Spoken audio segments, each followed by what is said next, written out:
jamming, cuz. Zay, you supposed to have me in the coming in that thing.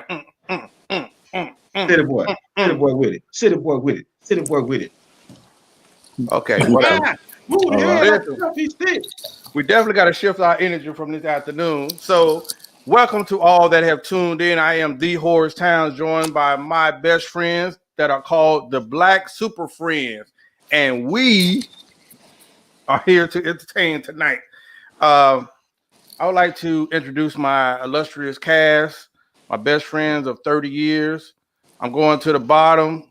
My homeboy who is traveling, a mute right now. Super Mario Senior, who says, please say the senior. Okay, not working. Nope. We're not hearing you. Now you're muted. The devil is busy. Was he muted? No, the devil busy. Oh, he having trouble. Yeah. All right, now we're going to the top, to the man that I like to call Chris, the magnificent, entertaining, spiritual, motivational Leo. Chris Leo. Thank you, fellas. I'm glad to be here. But it was a great weekend for me. Kings live forever. 100. That's real. And I'm going to my brother at the bottom, who today, similar to me, I don't know about y'all, during this Negro solstice, adorning the NASA hoodie, who got his superpowers today. We're going to the ladies' man. What's going on, everybody? I'm trying to channel my superpowers, my ancestral superpowers. They ain't came yet, but I got faith in them. It might be on CP time. Hey. So listen, that's a good thing. Let me go to the comments first because can't wait for this topic. It is going to be the third topic, Jeff. So I know you can't wait for the headline of the show. There for the day, Code Red. I know you'd be hyped up. Listen, let me tune back in and get my boy. Hey, I want to give our shout out in Twitter land. This has been a good week for BSF. Shout out to Dionne Warwick, who has been on fire on Twitter. She said it is her at 80 years old, maneuvering those social platforms. So 100 for Dionne Warwick that has joined the social media website. So shout out to her. And the night sponsor, going right into it, is a sponsor that I love for him to, you're winning, brother, and I love it. We're all about black business. Tonight's sponsor is Jarrell Wright's Word of Call. Whether it cranks or not, it's still for sale. Jarrell Wright's Word of Cause. Oh, man. I love that black entrepreneurship. Yeah. Man, he got your fault insurance. He sell it with the car. Jarrell said, once it leave the lot, it's yours forever. In the name of the Lord. Oh, yeah, man. You're making a way. Hey. Have faith. Right, because they were riding donkeys for a long time. Look at God. All right, man. Listen, I want to go to the first topic for the night. And the topic of the headline for this topic is, are you creating a son or daughter that you want to see? Why am I saying that? I'm saying that because there was a meme this week, or it was a meme and a social story where T.I., our beloved brother Clifford Harris, one time for Tip, he's always saying something. He's been more vocal in his later years. Clarence T.I. Harris says, Clifford T.I. Harris said that he was spending more time with his daughter at Stop Prevention. So most people did not read Stop Prevention. Church. Right? So people didn't read the headline. We just see the headline, they never read the story. So what I had an issue with, my issue with the meme was the outrage. This is a man who is a famous man. This is a man that's no matter what you say about him, he's very prevalent in his kid's life as a father. And him saying that I spend this time with my daughter trying to shape my daughter's life is Stop Prevention. I don't know why I received so much outrage, but that seemed to be the scenario. You guys all have daughters, and I think all of you are phenomenal fathers, so I commend you on that. I was not blessed to have a daughter. Well, I take that back. But listen, that's another story. I want to talk to you guys about this, and let me say, I'm gonna go to Chris because Chris, you do videos with your daughter, and you spend a lot of time making sure you're interactive. with your daughter. So I'm gonna go to you first, man. What did you think about the video, and why would you get somebody to be outraged about that? Well, honestly, I haven't seen the video. I don't even take my time to watch stuff like that. That's just, to me, that's foolishness. As a father, look, you have to do everything you possibly can. I heard it on a Chris Rock stand up. It says you do everything you got to do to keep her off the pole. So that's my number one. That's my number one goal. And I think that sometimes you can't have it both ways. You can't complain about a lack of fatherhood with women and then say that, well, you're doing too much. I mean, he got into a little tiff back when he was about the OYBGN incident. So, I'm personally a fan of T.I. as more of a father than a rapper, and I'm a big fan of him as a rapper. But I support black fathers. I support black fathers in all facets. I think that we get a bad rap, but yeah, I think that's what you're supposed to do. I'm like that with my daughter. She can't when she's talking to me or sending pictures, I tell her to keep her tongue in her mouth. Won't be no pictures where OBGYN. Thank you, Ashley.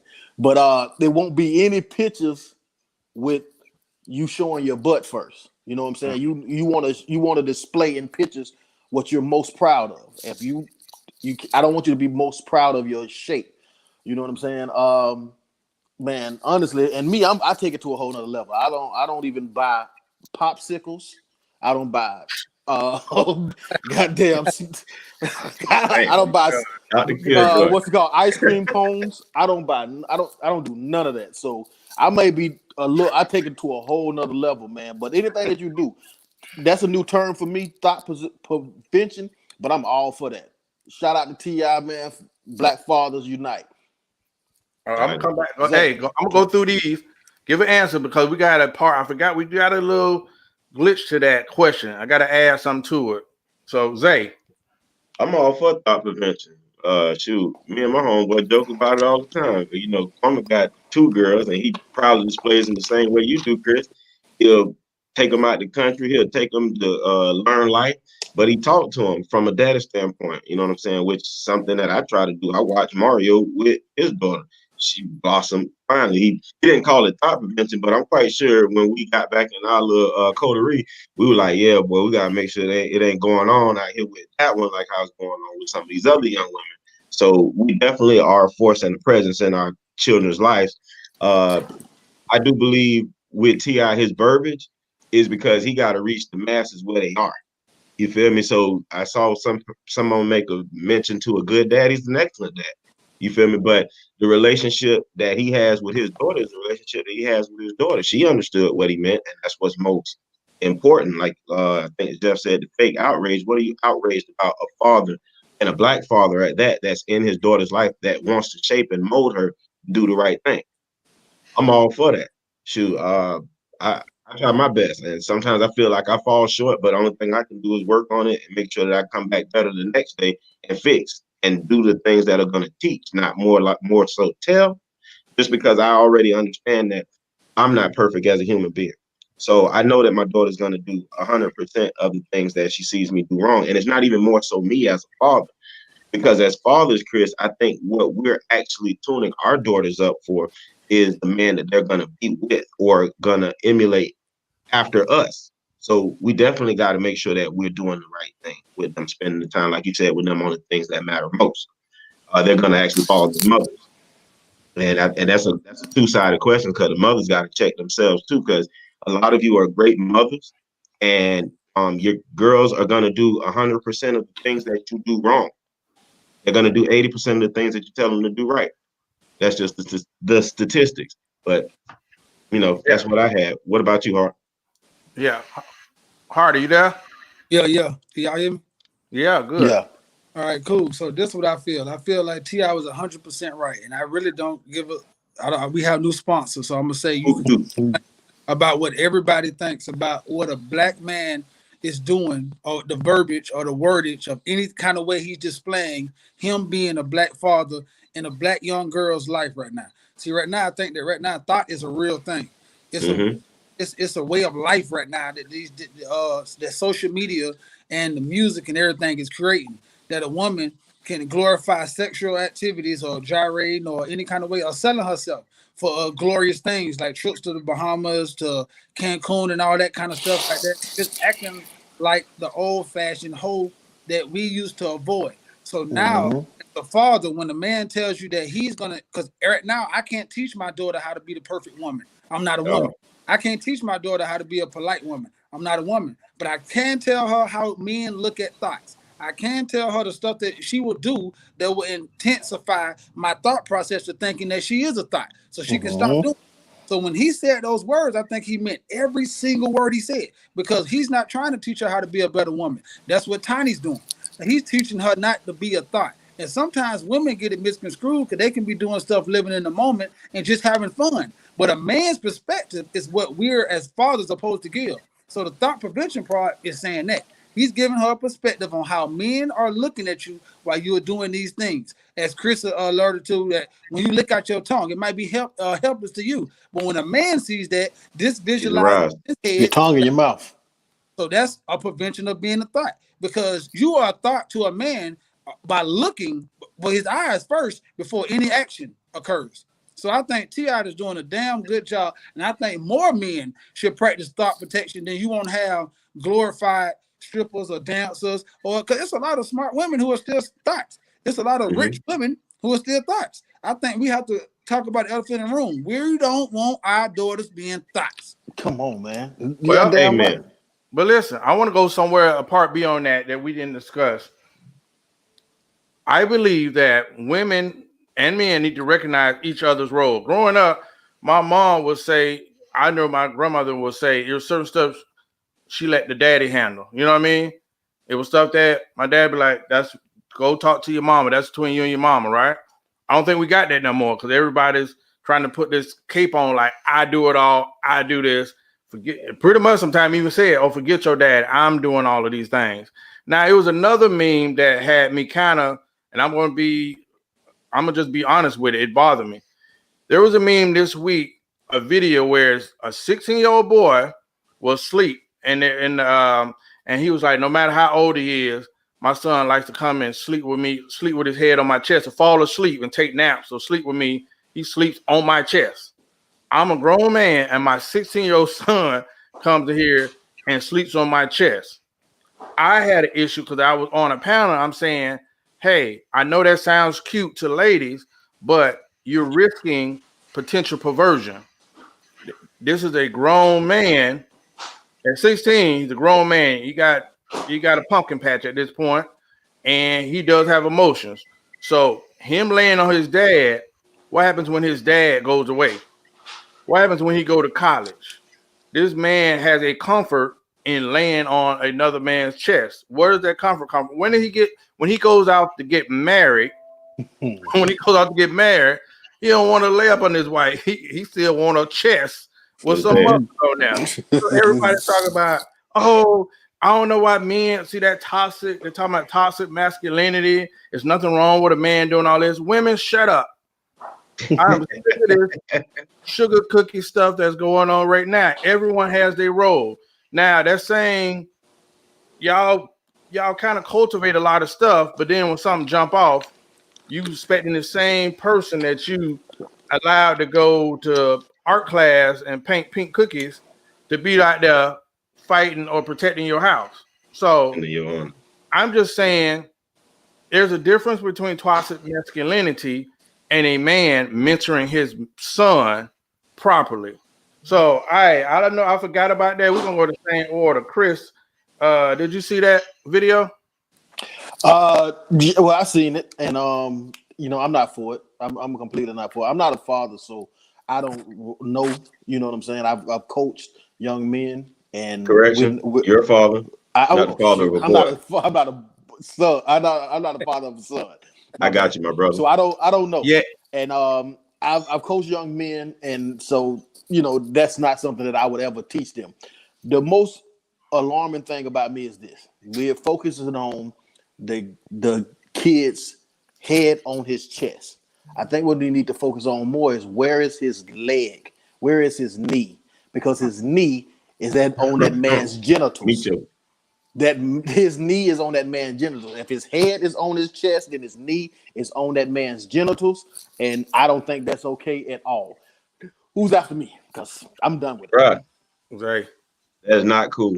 That is it. a young man. Okay, I don't care if it was Thanksgiving, Vanessa. It's unacceptable. Okay, go lay your ass on the couch, or in the bed. You know what I'm saying? What are you teaching? Because you got to remember something.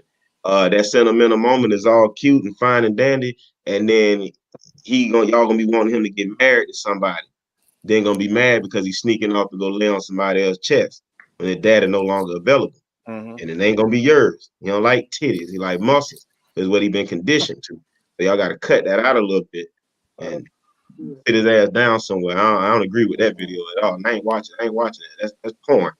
16 years old. What the hell going on? Soft point. I'm just saying it's a little What's his perverted. song? What was his leg? I don't know. That's crazy. Hold his wanker. Listen, I just Not said it's cool. a little perverted. Mario. Hey man, I'm pretty sure that we all gonna be the same on this. Let's just say this. Let me say this. Our comments are coming from 4 heterosexual men. So I'm sorry if we didn't go cross the board on our feminine side on this answer. But damn, a 17-year-old boy sleeping a 16 on his daddy's chest and his daddy liking it. Because at some point I got to question the daddy, like, bro, But like I'm saying, it's okay with saying, son, he going through a breakup and embracing it. You know what I'm saying? I got a little boy. I love my little boy. I love to see everything he do. I love it. I love it. I love it. But right now, just as much as I love him, the minute he can get up and talk and start getting up in age right there, bro, we have to start teaching you, because you're gonna be somebody else's husband. Somebody gonna be on you.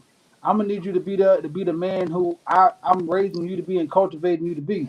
So I need you to be masculine. I don't need you to listen to a woman tell you how to be masculine. I need you to listen to your daddy, who God put in your life, a man, to tell you how to be masculine. This is the way we be masculine. So as God blessed me with the best of both worlds. I got a daughter and I got a son. So now I get to see that I raised my children different. That's just the way life is. I'm sorry. I'm sorry. Everything can be even across the board. I'm sorry. It's not. Men raise their daughters different than their sons, and that's just the way life is.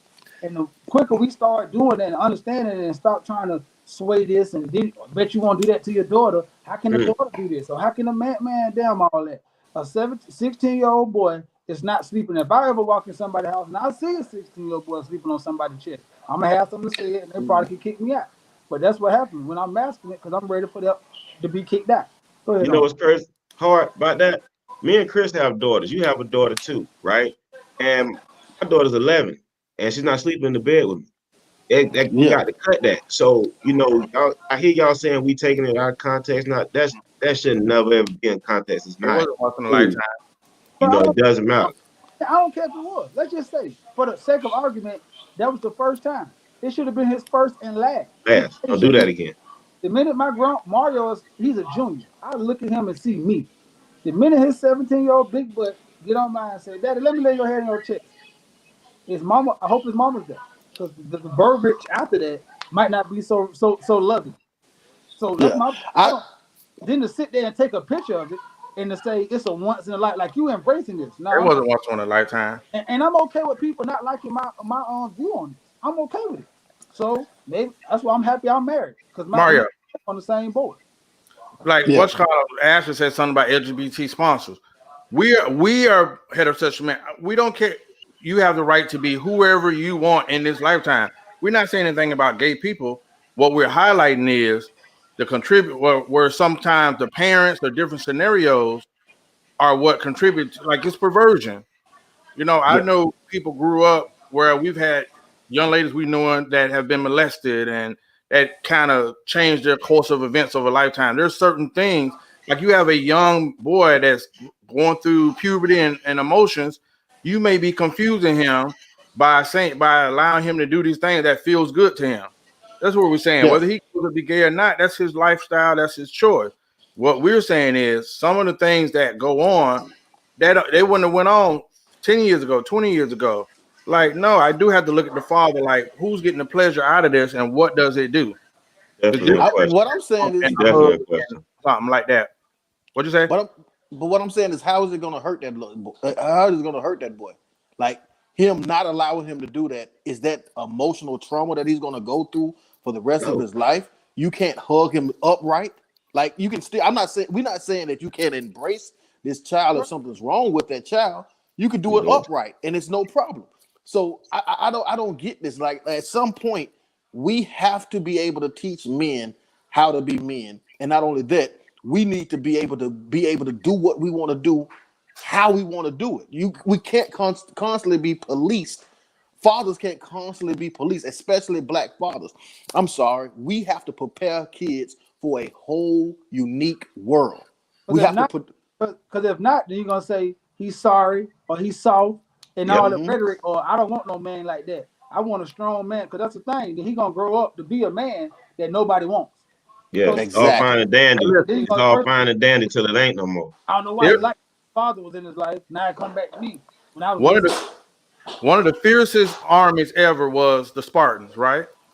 And in their society, at his, I don't know, it was 5 or 8, the mother loves her child, but they sent that young man off into the wilderness to become a soldier because they knew later on that that same young man we were going to depend on Okay. to provide for us, be our soldiers, protect us, provide for us, and all those. So they understood that I need to let him go and go out there and become a man, right? So whether one of those soldiers or not turn out to be gay, that has nothing to do with it. There is a role and there's a responsibility as parents to their kids. So I think people missing that point. So it ain't about being gay. You do what he want to do. But That's and how it's we want to teach our children. Like at the end of the day, my son can grow up to be whatever he want to be. That's his life. But it's my job to put you on the path of what I feel, because you're my son, as a man. You might get older and say, hey, I don't feel like I want to follow in my daddy's footsteps. You have our right to do that. But I'm gonna teach you the way I learned to be masculine. Period. That's just what I'm gonna do. That's why I'm your father. Your mom is to nurture you and do those other things. That's what my job is. So I wouldn't care about somebody telling me how to raise my children. But I see a lot of people have a lot to say about how men raise children. First it was men not there. Then it Mm-hmm. was Mm-hmm. men need to do a better job. So then we start Mm-hmm. stepping up and doing a better job. Now you want to police every way we learn how or we know how to be a man. Uh, Go ahead. That made Go no ahead. bro. sense.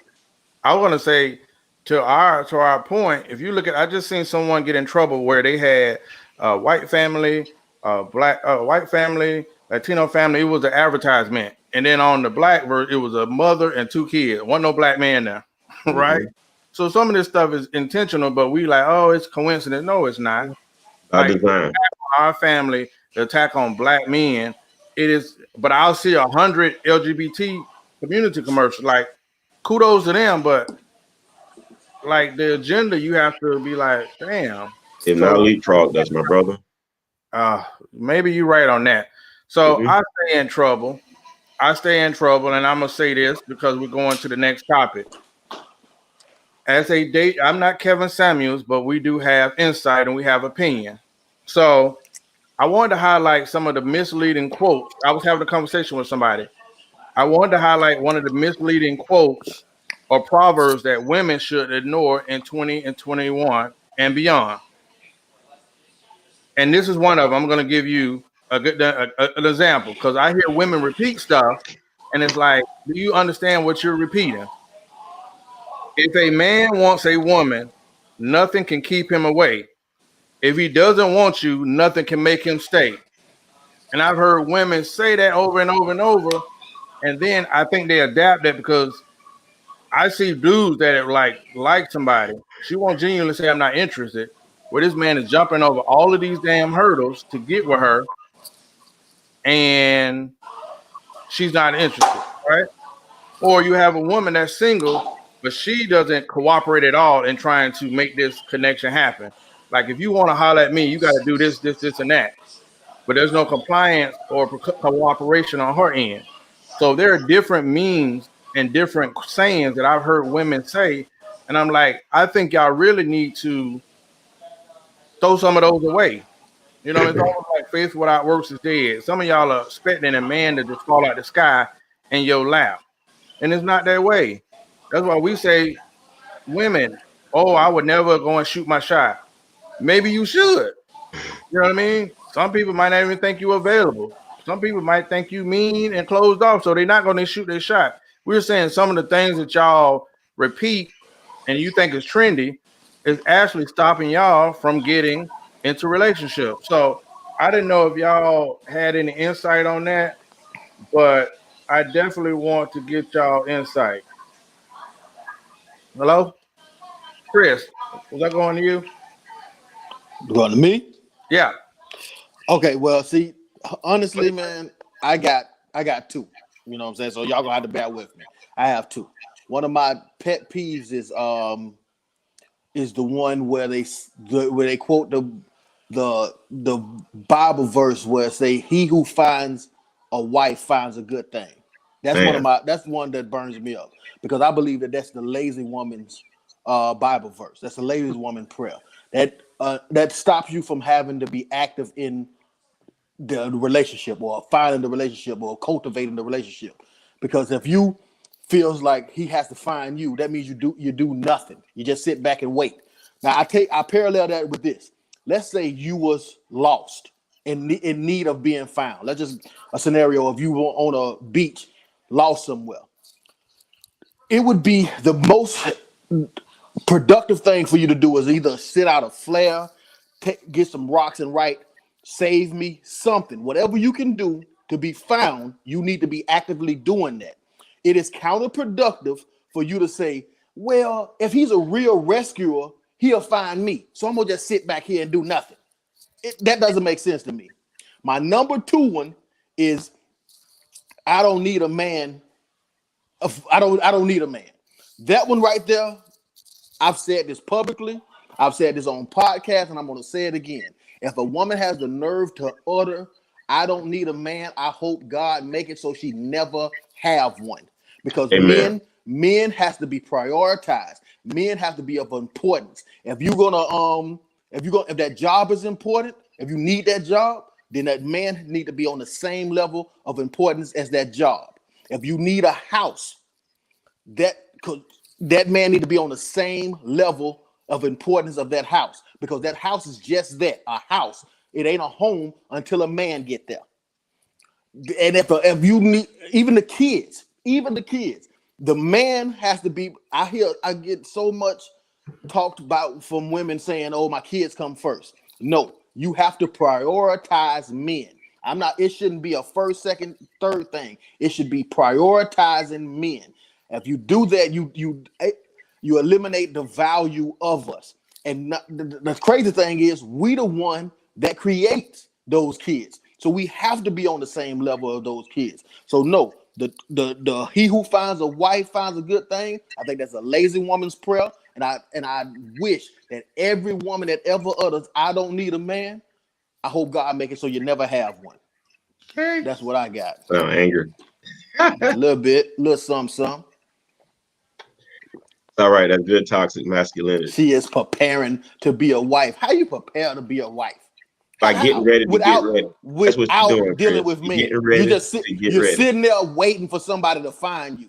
You're helpless or something? No, you got to be active in the search. You got to be active in cultivating the relationship. And not only that, think about it. It doesn't say, it says find find a woman. It doesn't say find and chase. It doesn't say find and pursue. It say find. You can not be looking for something and find it. You can stumble up on something and find it. All you have to make yourself visible so you can be found. You can't sit back and just wait until somebody find you. Man, please get the hell out of here. Who next? That's all I got, man. I'm whatever. Zay, I lost my orders, eh? But I don't know. I just think that women are putting too much stock in these sayings. They're not law. They're not set in stone. They're something cute and cliche that someone came up with. The only place that reward is going to come before work is in the dictionary. So just put the work in. I hear what you're saying, Chris. I disagree a little bit about the man who finds the wife thing because I think that women have that one twisted and turned a little bit.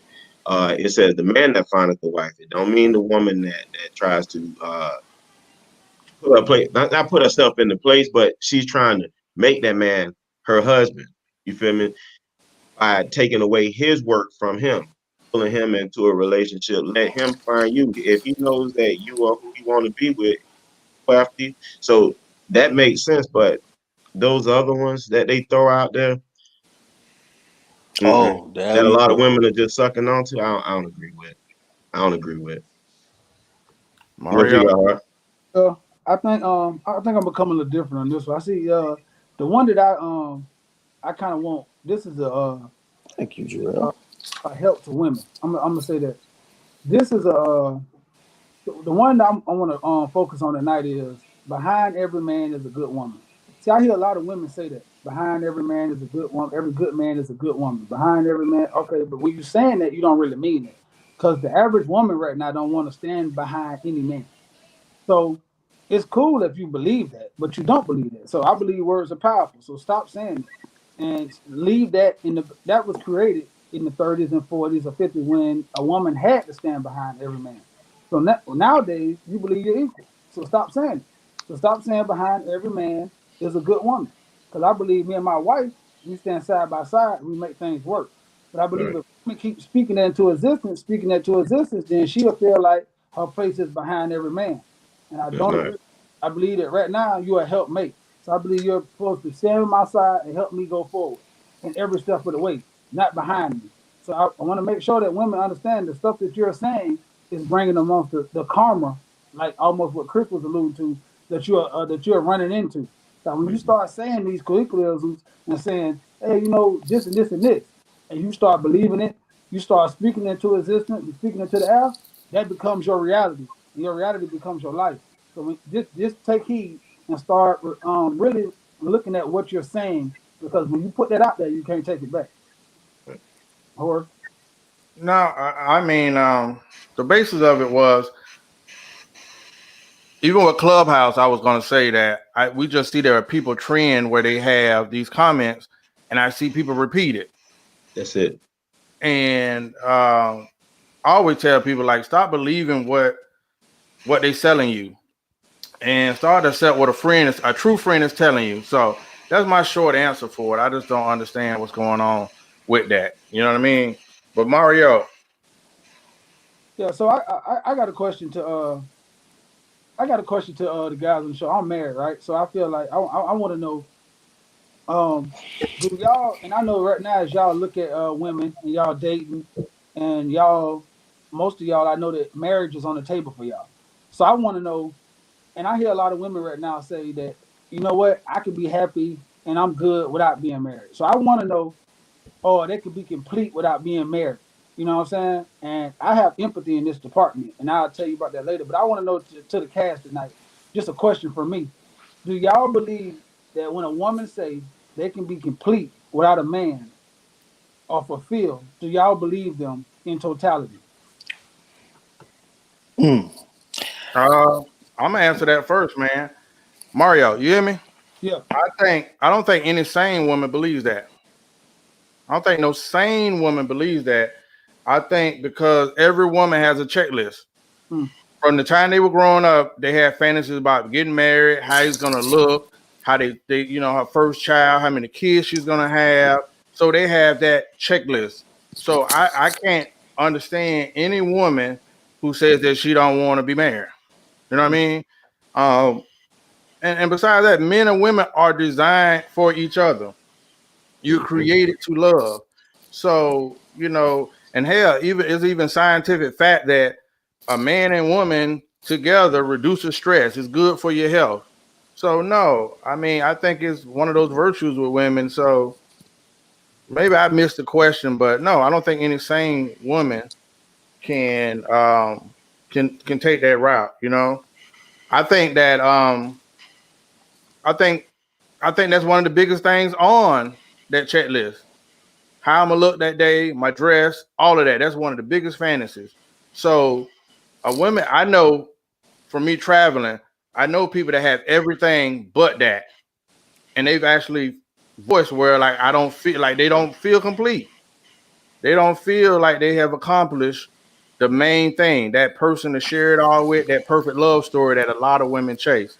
So no, that's gonna be my answer for that one. Zay, You let Chris go. all right, Chris.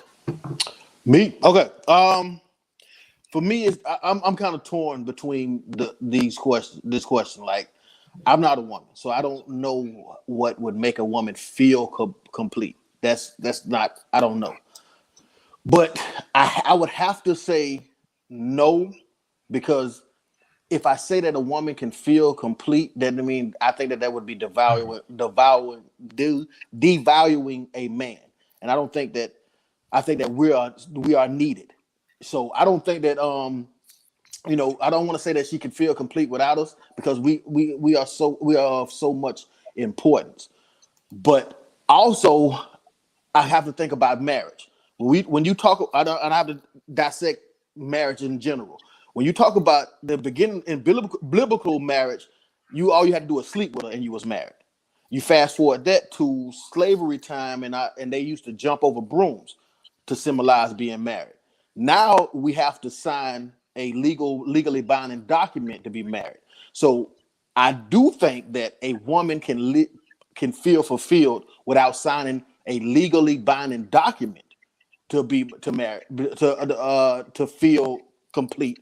But I don't think that just the lack of us, the not having of us, and the not having that, because to me, a marriage is not the legal part of it. I think the marriage is the union between a man and a woman, creating a family and building a foundation for the future.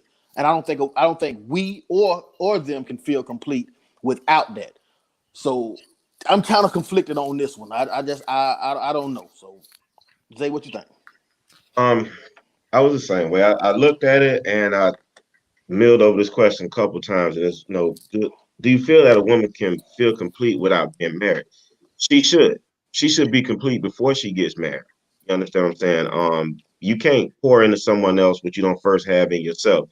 So once you're complete in your whole, then you can become one. I do feel that when some women say, well, in the sense that we were talking about the being complete uh, without being married, I think that's a form of settling. If I said that right, because they just attained everything else, and it's somehow that marriage is just out of their grasp. They're not getting it. I think Zion was saying that black women feel as if black men don't want to marry them. I think that was generalization, but a lot of women feel that way. So once they have their success or their money and their house or whatever the case may be, they feel like I am complete. But then I think in the back of their mind, they still want that companionship. Like I said before in the previous episode, I don't think I know a person alive that wants to die alone. You want to have that companionship when you're getting older. I think we had a conversation about it earlier when we're saying we're noticing that people, once they get up in age and they've attained the things that they felt like they needed to attain, are now looking for marriage. Why? Because they're looking for that wholeness that was missing. They got everything else except for that. So in that sense, I feel like, what I'm saying, they may not be complete, but as far as themselves and everything else, they may be complete. They're just missing that one element. But again, I'm not married. That's just me on the outside looking in. No, I just asked that question because I feel like I love my wife before I married her. Right? I was committed to us before I married her. I was dedicated and I was ready to go down this journey with her before I married her. But I feel like almost what Horace is saying. I feel like when a woman was raised, she pictures her wedding day. I feel like she feels a sense of pride that this man chose me to have his last name, and out of all the people that in the world that he could have chose, it was me. Okay.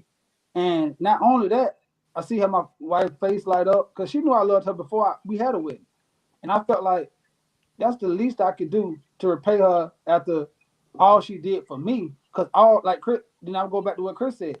Because to be married, I had already been married to you spiritually before we went to there. So if you telling me all I have to do to increase your level of excitedness or happiness is give you a piece of paper that I already signed with my heart and put my name on it, then by all means, I would get married to her every year.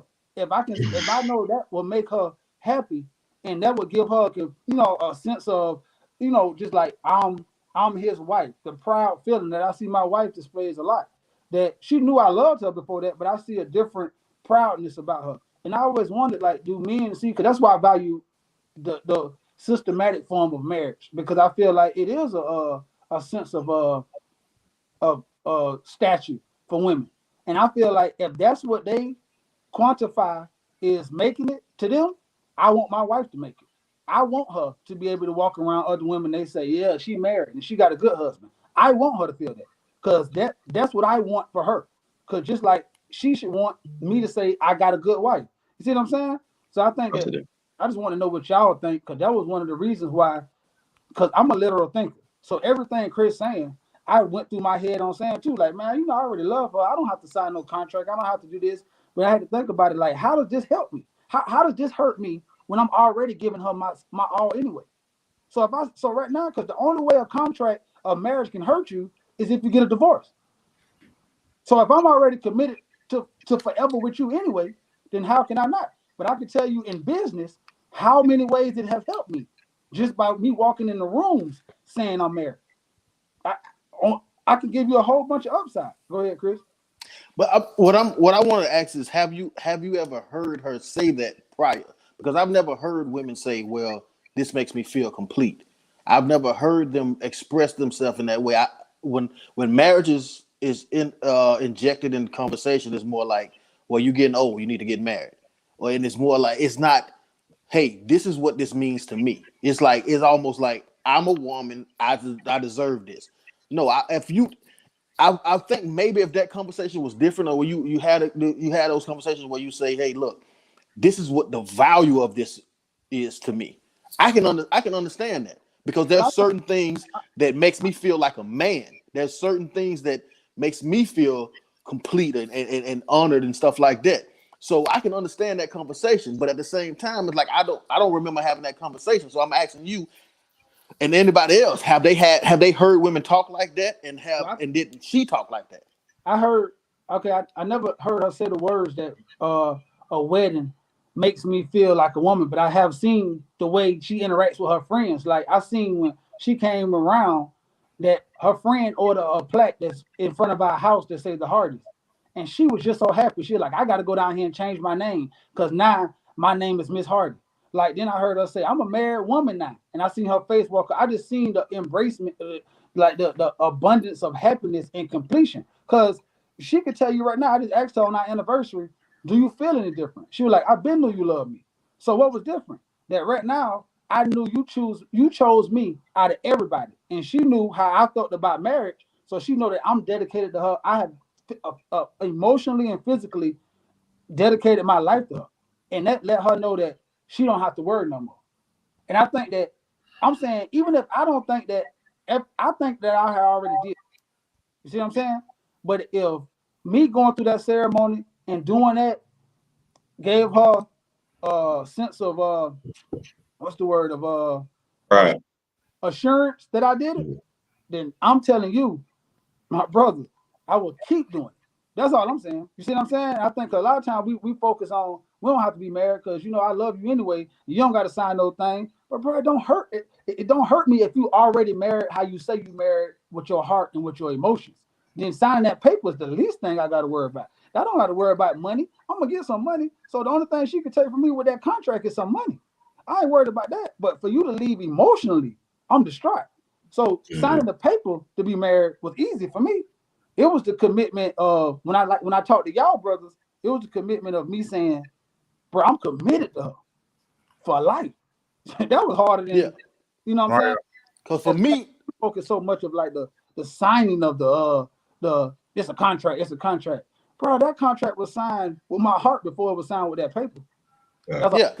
Man, now real quick, you know what I always appreciated about you, Mario and Jarrell? Us witnessing how love, like your wife was just on top of heaven, witnessing being married to you. You know what that does to a man, knowing that your woman makes you feel like you made her dreams come true. Man, even her excitement about the name. When I was married, it was two people, and I don't think people realize, like, you become one, but those egos have to die. So you have people that get married where he married a woman, but she don't drop the last name. She still wants that identity. and that works for them. Cool, but a lot of men like that thing is big that I guess it changes on their background or whatever. But seeing y'all upbringing, just witnessing that love that y'all have, even Jarrell, my brother is married. He's a pastor. They preach together. They work together. Apparently, of course they stay together, but they are together all the time. I never witnessed nothing like that in my life. And my brother has been sold on his wife. So after I have to give you credit because we have learned so much from you. And that's one thing about our group. We've always been open, not to matter who's oldest or whatnot. We know each other's strength. You will say stuff. Your wisdom has always been one of your strengths to our friendship.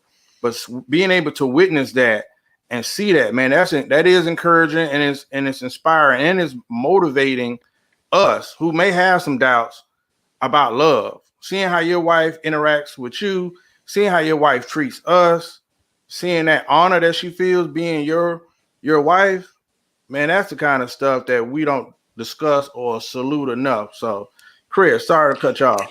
It's all good. I mean, that's the thing, man. Like, I think that I get a bad rap as if I'm anti-marriage. I'm just anti-bullshit marriage.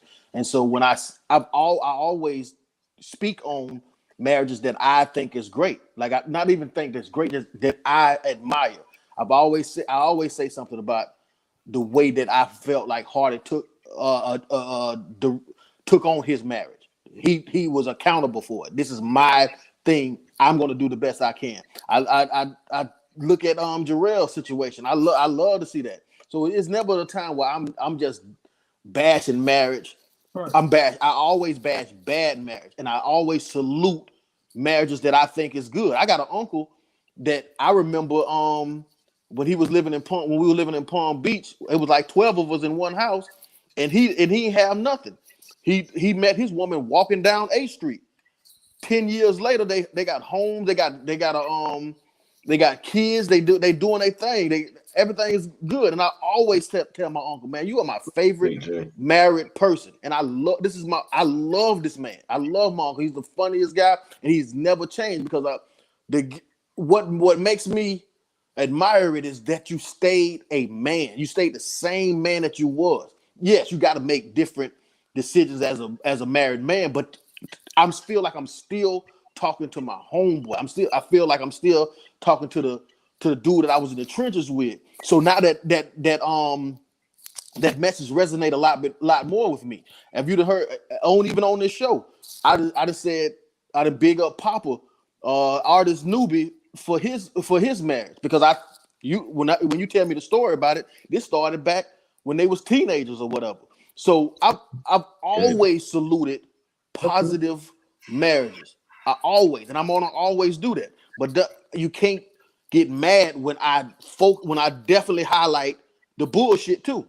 These 2 year rendezvous. I'm gonna say something about that because for me personally, my personal feeling, and anybody that ever talked to me about this, I take it goddamn seriously because it's no divorce for me. It's forever. I think that's like a goddamn tattoo that you can't take off.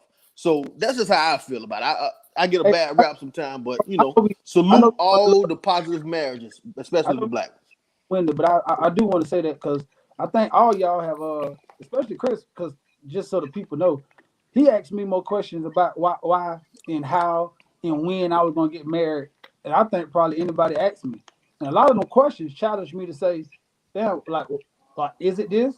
Or why this, or you know what I'm saying? Then when you answer those questions to yourself and you sit there and say, well, dang, I this and this and this, and just even know that people watching, because you got to hold ourselves accountable, that all of us do that right now in this circle. Like, you know what I'm saying? Like I could be somewhere and then I'm still a man. I only been married 1 year. So it's not like I'm far removed from dating women or courting women, you know what I'm saying? And I could be like, man, she look good. Like, all right, even though my mind is sold it, I'm just voicing that she look good. I have 3 or 4 of my homeboys, but all right, bro, tighten up. So that show you that the respect that they do have for the, you know what I'm saying, the whole foundation that we created. And I just wanted to ask y'all that question. Go ahead, Horace. Well, this is where Horace has turned into Chris, and I start to get the hate mail in the group weekly. So, with all that love and adornment, Big gloves before we go off. to the next topic, Mario, I'm gonna do something different because the energy is right. Last week, you didn't come on the show because it was your anniversary, and you Right. devoted that time to your wife and your kid on your anniversary. So So we want to salute you in person, telling you we appreciate you. We wish you much success on your marriage. We did it because it ain't just about you and her. We all in this together. It's I got our I think marriage. they know It's that our marriage. We just keep it at your house. by It's our marriage.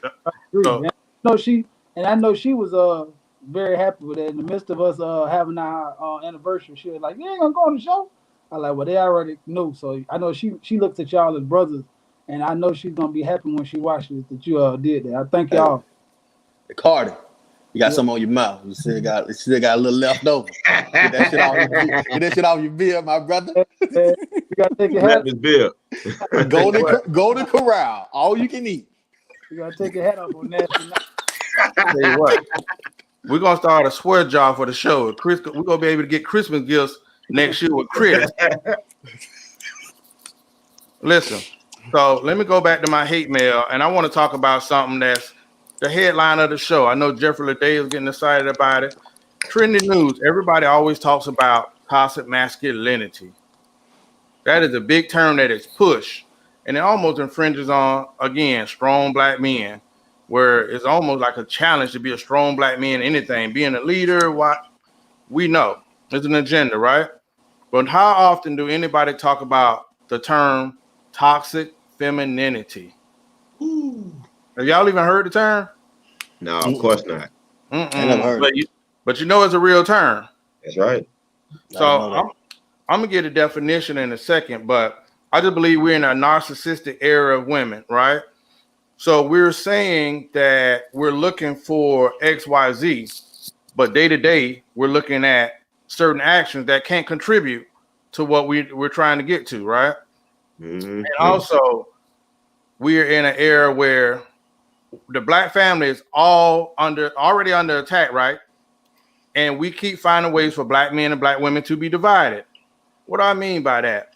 The I don't need a man group. Mm-hmm. We Man, don't need women a man. haters group. There's no family without a man and a woman. There's no creation. There's no having kids. So we're gonna go down that avenue, and I'm gonna take a lot of hate mail for that one. But the rest, I'm about to open up something. Hey, listen, no, you Yeah. stick there with me, brother. You my spiritual guidance. You my pastor and my He said I'm brother. about to head out. Yeah, We need the Lord's representation right Yeah, now. come back. Pray yeah. over this, anoint this. So honestly, man, when we have issues in our community, we talk about white supremacy, we talk about the division of black men and black women. Just our last show, like why we can't come together.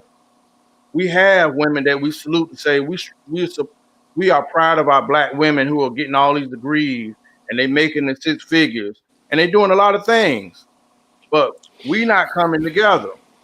But I'll see that same woman say, I don't need a man. I need a man that's going to be able to make six figures like me. I need a man that's going, heck, or say a man has to have a car, a house, all these things if he wants to get with me. So he has a checklist that he has to endure. So I can also speak about women compete with others. Like right now, we are in a narcissistic era where I just have to bring up the fact about toxic femininity. Some people say it ain't real. Ashley, listen. Be gone. She's the chairman of the board. But it is an official thing.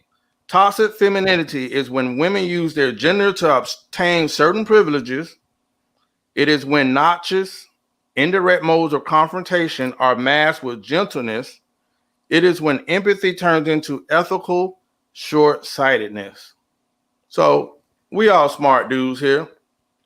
So this is saying how a lot of the traits that women are talking about, you're guilty of as well. And it's not giving us a good outcome. So let me find out what my order is, because I'm going to go to the date doctor. Since you are the defender of the good fight, I'm going to go to you first, because I'm going to give some more insight on toxic femininity. If not toxic masculinity, is a thing. Toxic femininity, I'm pretty sure you guys have some examples of it, or at least you think you have some that can contribute to that argument. Okay, well, I'd like to thank you for that definition because I've never ever heard that definition, and that was very inquisitive. But what I would like to say, Horace just gave you the definition. I would like to give you some identity cues when you're trying to identify toxic femininity. Okay, so I made an acronym for it. ABITCH. Oh my God. Let's start with the A. The A is accountability and apology. A toxic woman will not be accountable for anything. It's always your fault. I did this because you did that. You were wrong, so I did this. They're never going to be accountable for anything. And a toxic woman do not know how to apologize sincerely. It's always some backhanded stuff like, well, I'm sorry, but you. Okay, let's go to the B. The B is for bashing, blaming, and blaming. Let's just go with that. Bashing. Anytime you disagree with a woman, the first thing out of her mouth is some bashing. I mean, a toxic woman. You are misogynist. You hate women. It's always some kind of bashing. Then it goes to blaming. Always, well, it's your fault. It's this. That's the B. The I, inconsiderate. Toxic women are inconsiderate. They would never consider how you feel about the situation, how it affects you. Let's go with the T. The T is for temper. I cannot think of a more useless thing for a woman to have than a temper. I don't think nothing ever going to come out of a woman showing her temper. That it gets nothing done. I don't know why they use it. It makes no sense. C, can't control their emotions and cannot effectively converse. Toxic women cannot control their emotions. What they do is, anytime they disagree with you, they get mad and then they try to hang up. They try to cuss you out or whatever the case may be. These are signs of toxic women. They cannot converse well. When you meet them with facts and evidence, they just throw it away. And the last one is H, honesty. I don't know if this is a shocker to people, or I don't know who needs to hear this every show. So what I told Zay to say, hey, tell her, do she think all women wants to be loved and respected? Would you believe this woman came back and say, not all women? I know damn well she don't know a woman alive that don't want to be loved and respected, and especially both of them. But to prove a point, she is willing to lie through her teeth. So at the end of the day, if you ever want, I don't know the definition, but if you ever want to spot a toxic woman, use this acronym, ABITCH. And that's from the Date Doctor. I hope this helps. Man, you got a prescription for that, Date Doctor? Yes. Some people might subscribe to that a little later. You watch your inbox. Zay, it's on you. Well, my brother, that toxic femininity, I'm gonna follow Chris and tell him thank you for that definition. It's a lot of that. I think I tried to explain that last time when you were explaining male bashing. I was telling you that it's a lack of accountability. So I think a lot of things happen where some women make bad decisions, or in life it happens. You understand what I'm saying? But instead of taking accountability, it's a deflection that happens. And now it's, like you said, it's that man's fault. He didn't want to act or do right. He doesn't take care of his kids probably in the way that you feel like he needs to, but he does the best of his ability. Everybody's grown and has their own views on things. So you can't just shed the light on just how you feel and not how another one feels. So you got to take some things into context. And I think what ends up happening is a bashing starts of that opposite sex. Usually, like Chris said, it's the females who do it. And it's funny because they never like generalization. But when it comes to the man, it's a whole lot of generalization. So you hear, we went and looked up toxic femininity. It's a real word. And they're saying, no, it's no such thing. But when we said toxic masculinity, they were on top of the tables and championing. Yeah, that's real. It's a real thing. But the only thing we want you guys to understand, ladies, is that it is valid, and just check yourself. Understand what I'm saying? We're never telling you you're right or you're wrong, but we're saying that when you look at life and the things that you want in life, make the best decisions that are going to get you the outcome that you want. Only Exactly. thing I can give you about that toxic masculinity, work on it, work from within. I've seen a lot talking about trauma, therapy. Get you some. Same way, like you said, everybody needs some. Get you some. Work on you. Be whole yourself. Then you shouldn't have any of that other stuff going out toward that other sex. I mean, at the end of the day, you want to be with that other sex, I believe.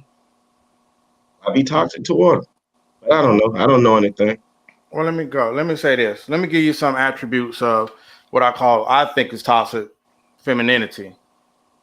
When we push an agenda, because I often see where I have a friend that all of them are single. There's 6 different women in there. All of them single. You got a few that want to get married and date, but they keep pushing that sisterhood like, oh, you don't need a man. We don't need this.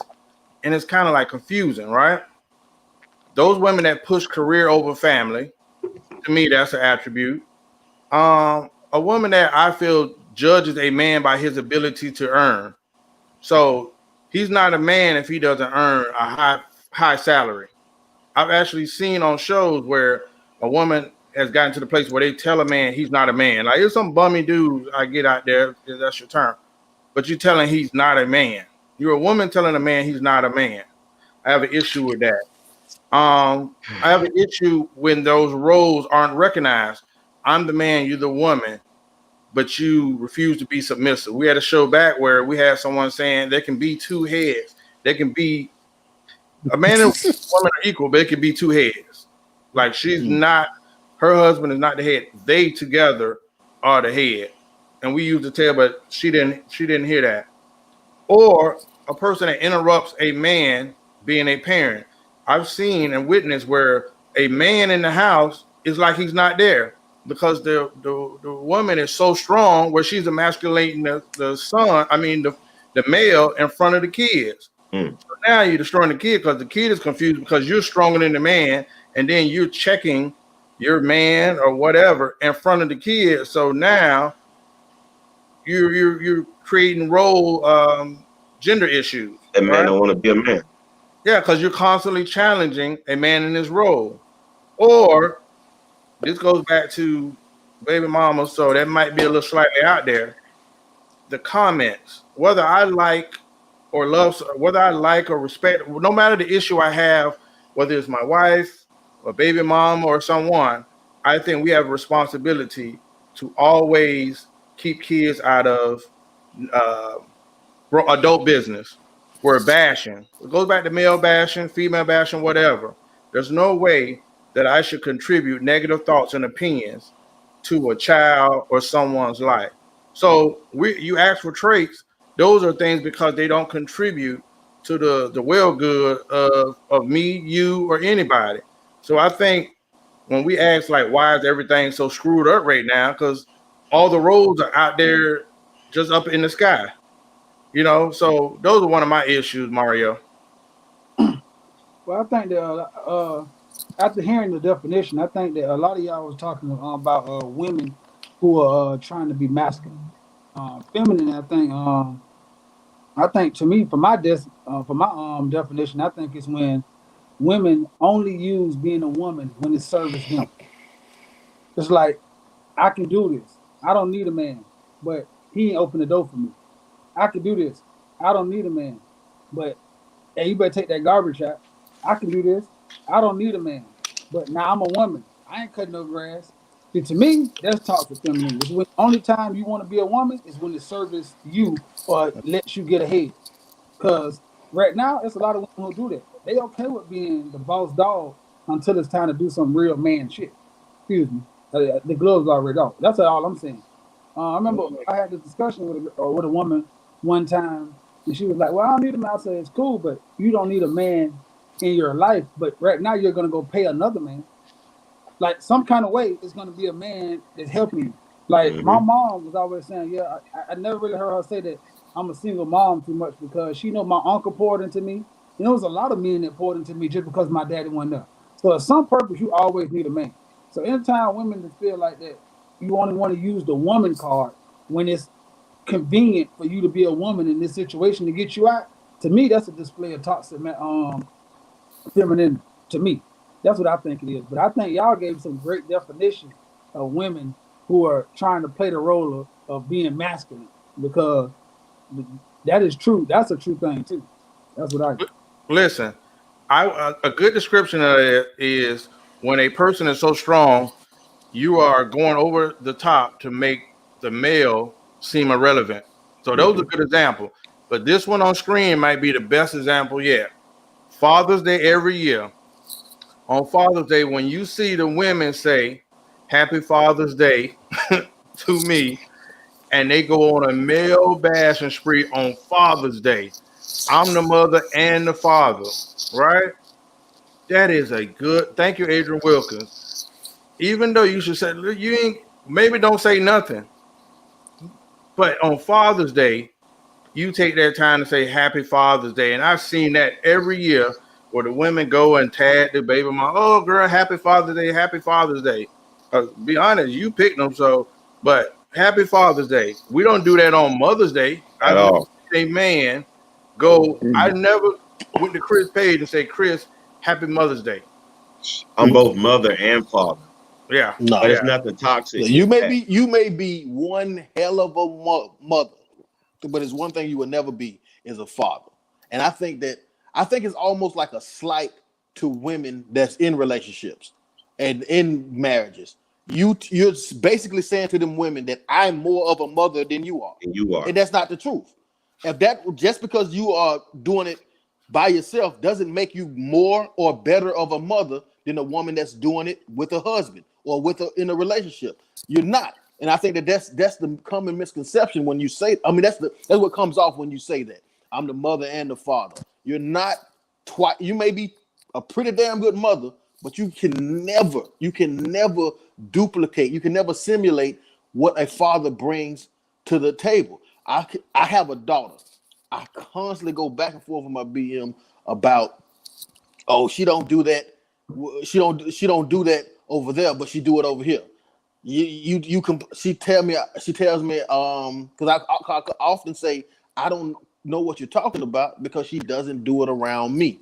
You know what I'm saying? And they go through it or whatever, but around me, I don't have to do that. I don't have to raise my voice. I don't beat.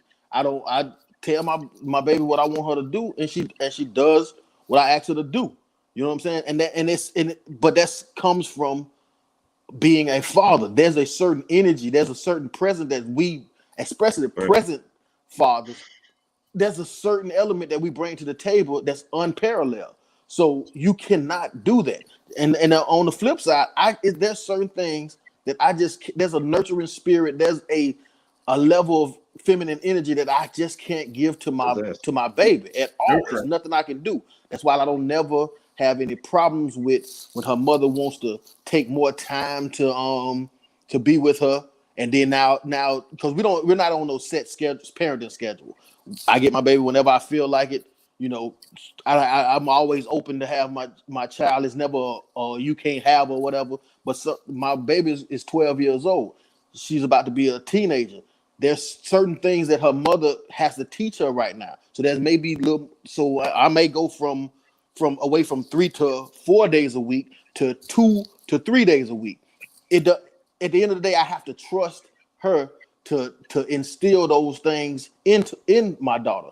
And if I shouldn't have got her pregnant if I didn't believe that she was able to do it. You know what I'm saying? So at the end of the day, man, I think that we can never belittle the importance of a father. We can't belittle the importance of men, and we cannot belittle the importance of masculinity at all. And that's what's going to be on my. I'm going to be on my soapbox talking that every single week. Masculinity, pro man, not not against women, anti women, but I'm pro man. And when you talk to me, that's how I'm rocking every time. Yeah, Chris, you and said something, and Chris, I want the Zay, women to think about let me give one you a thing. fact before you go, Zay. What happened? On one of our earlier shows, we were talking about being pro-black. That everything you just said, Chris, lines up with being pro-black. Because if you're pro-black, you should be pro-family. Yeah. You know what I mean? So go ahead, Zay. No, but the black, and that's another thing. So the black family is in peril, and that's what we're trying to kind of kick and show like, hey, man, these are the areas that we need to repair so that we can be strong again. But it's always met with some aggression, whatever reason. And it's funny. I wanted to take a stick of pen in something that you said, Chris, and it's the teaching. Like you guys are saying about the Father's Day and how the women get on.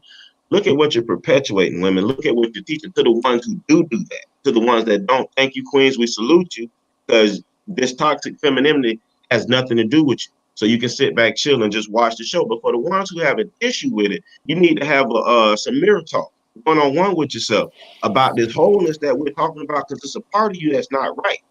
And you need to fix that, work on it. It's not that we're trying to downplay you. We're trying to show you where you need work at.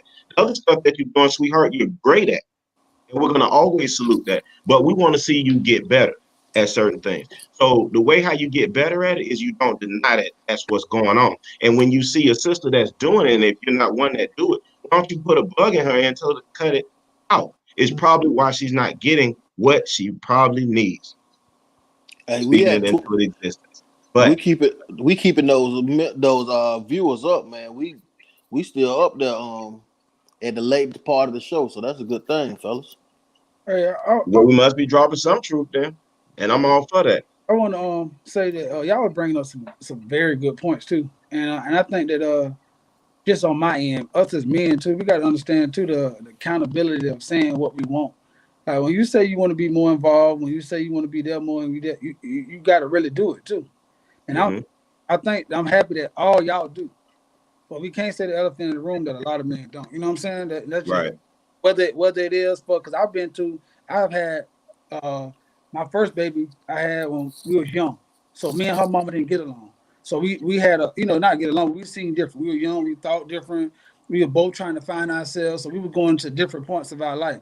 But towards the end of my daughter, before she living with her mom, before she graduated, me and her had to get on the same page and kind of co-parent. And I've seen a lot of y'all going through the beginning stages of that. And I try to give as much advice I can. Stuff I could have did in the beginning that would have probably turned my trajectory off a little bit more but I was young. I was still with pride, anger. I was hurt still. I had a lot of emotions that I couldn't really, you know what I'm saying? And like most of y'all always allude to, we were learning on the fly. We didn't have no men sitting us down saying, hey, this the way you do this the way you do this. We was each other's teachers, you know what I'm saying? Tudor was one of the people who I talked to a lot about this. So I always say this, not to go off topic, but just make sure that when we do get into these women like that, women need to. Chris brought up something is feel confident in understanding that, bro. Like we want the best for our children too. Like we generally do. I know all the time we might not be to your standards doing the best, but to most fathers in our heart, we actually are trying to do the best. Like we are trying daily, like taking accountability on ourselves, working, and it might not be up to your standards yet, and that's okay. But just don't get in the way of it. And that's all I got to say. Just don't get in the way because right now, the dad who I became was through trial and error. And me and my daughter talk about that all the time. And then it's sad to say, but the daddy who I'm going to be for my son, I couldn't be for my daughter because I didn't know how to be. But the relationship of my daughter growing with me, my son, I probably get more of a father role than a friend role because now I'm grown and I'm more of a man. You know what I'm saying? So I'm just happy that along that time that we got to create that. But so many men don't get that second chance to that little grace to say, hey man, I made a mistake on this, but okay, this year I'm gonna clean that up and going forward. It's like you make that one mistake and he a sorry ass nigga and fuck him. I don't want him in my child life. Like Right. that we just can't be too fast to throw each other away because at the end of the day, when Tootie talked about black families, we need each other. At the end of the day, we all fighting the same thing. We're trying to get ahead in life. So right now, when you're so quick to just throw the man out your life, you got to understand the attack gonna come first on the man. So then now you hurting your child because now they're not gonna have any kind of masculinity that's pouring into them. And I just want to say that just have a little more grace with us if you can because we are trying, most of us, to do our best. And I know you might have it all up the hill because I know no woman is gonna say women fuck up. I know that's Mm-hmm. not that's unheard of.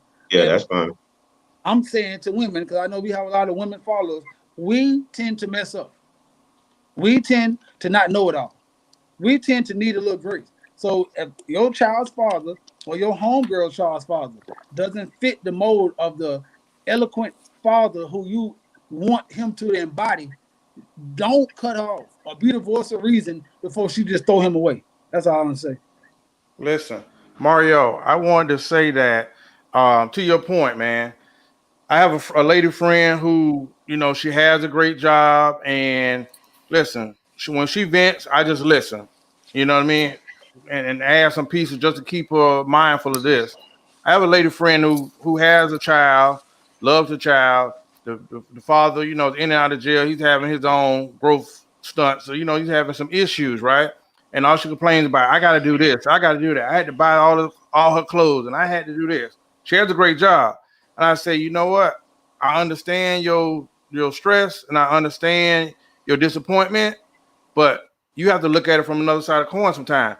God has blessed you to be in a position where you can do that. This child is not going without. Hopefully one day that dude will get his stuff together or whatever.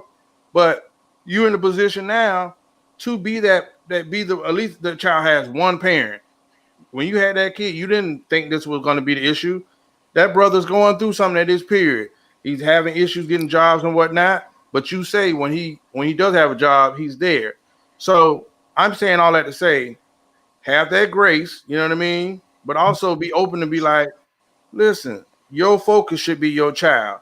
Hey, God has allowed you to have this great job that allows you to give that child still a decent life. But my value add is this: just like we go on a job, I know we can act the fool all week, but we go on our jobs and have some decency and have some sense.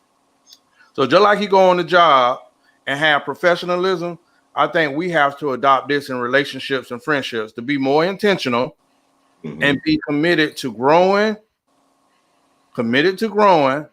evolving, and practicing accountability. So that's a good recipe for us to evolve. Being intentional and having accountability and growing and trying to evolve to be better or create some peace in our lives through eliminating things that we know don't serve us no good. Yeah. So just like you go on the job and be professional, let's be more intentional about growing. Forget the scenario. Hey, this is a situation. Now look at the positive side of it and how can you change it? Or just give God his blessing and say, thank you, Lord, that But, we ain't start home, with that. not going without. Start with Exactly. that. Giving thanks, man. Go from a positive standpoint versus a negative, and definitely don't perpetuate the foolishness. It just is not good. Like Chris said, a woman with a temper is useless. Why do you have it? Because even if that man is not living up to your standard, so to speak, what is you bashing him? What is that going to accomplish? You think you're going to get more? I think not. I haven't met a person who responds well to that, whether be it man or woman. So let's just not perpetuate the things that are not going to be meaningful toward what we want as a successful outcome. And that's pretty much all I got on And I think it's just Absolutely. for my last thing that I want to say. You're doing your child injustice. Like you might not think that your child need a father, but that's not your decision because that's it. It's not your not. that's their father. So if they make the decision where they don't want to have a relationship with their father, that's a different story. But I don't think that you are helping your child in any kind of way, making a decision that's gonna change the trajectory of their life for them at an early age. Cause you think he this person and because you don't like the way he doing, because you don't like. But what if your because right now I know that the average child, money wise, don't look at their father for that. They look at Mm, them for time spent. So right now, when you know, you might know he's not coming to stepping up to the plate financially all the time. That child might still love and embrace being around their father. And then, like Tootie said, it might be, and I'm not making excuses. It just might be the facts that God might have blessed you to be the more of the financial financial. supporter right now, but He might be more pouring into them emotionally and loving and showing them and teaching them and stuff like that because you might not have as much time. So I just don't think that's just fair for a parent to make that decision on their child. Let that be the child. Let them child grow up to say, "Oh man, me and my father," because that's their relationship. That's just all I want to say. Listen, you know how many times growing up, my dad, I ended up playing all these sports all those years. You know, my dad, no matter what he didn't do, I just wanted him to show up to a football game. The Negro, even when I played varsity, the Negro would park outside the gate. He would not pay for a $5 ticket, but he came. So we are, but you know what they did to me as a son, like, well, at least he came. So he Thank might not God for have that. the money, but listen, and your baby daddy might not. Those kids just want to see them people there. So listen, we got a Chris DeLeo has started something new. Next week we will share with y'all. Hopefully we'll share our first major endorsement deal, but we're not letting it out the bag yet. But seeing Chris, Cash Chris, has a after party, so we got to go. It's an There after you go. party.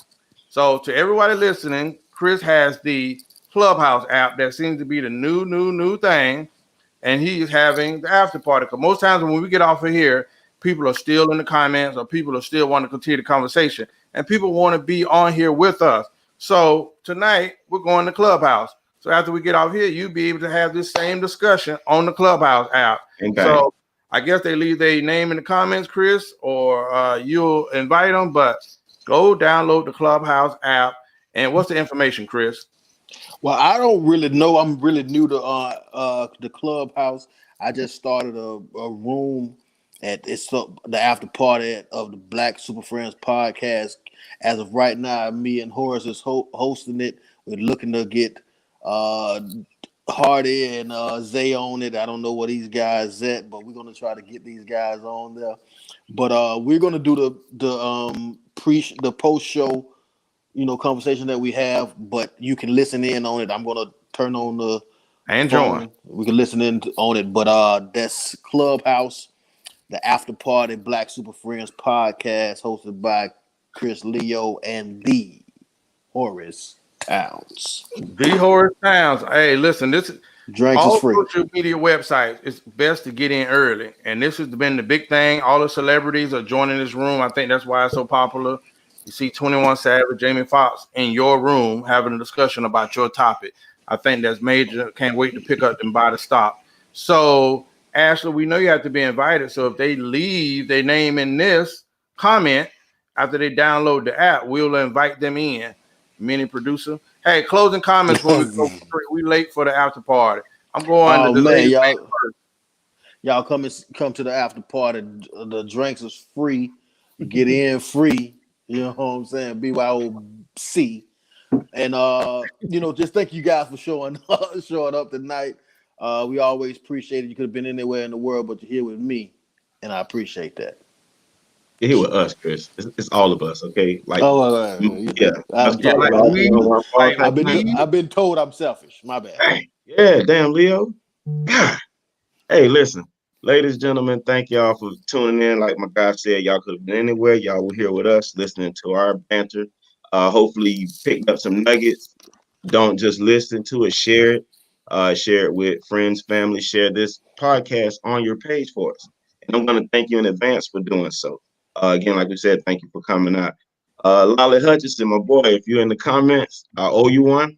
You already know what we're talking about, but we'll talk about that at a later date, at another time. But it's always all love.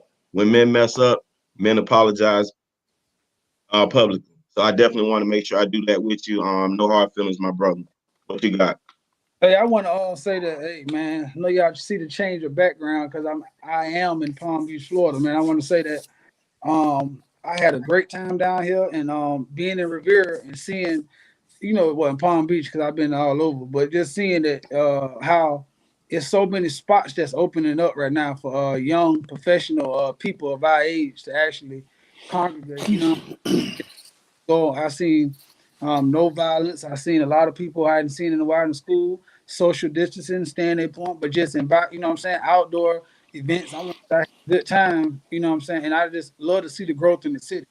A lot of times in my city we get a bad rap for a lot of stuff, but being a black city that's oceanfront, ran by black politicians, black mayor, and all that kind of stuff like that, I don't think we get enough positive um, accreditations on the stuff we do. So I just want to say, man, I love being home, and Thank you for tuning in tonight.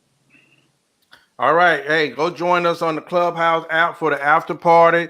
I want to say on behalf of the Negroes on the panel that forgot, look at Cortina Peters waiting. Okay. Merry Christmas from the Black Super Friends podcast. All ladies in the comments, if you wear a small or a large or extra large, you get a free t-shirt on your board. So we got to thank you for tuning in, and we appreciate you, and we will catch you at a later time. Okay, later.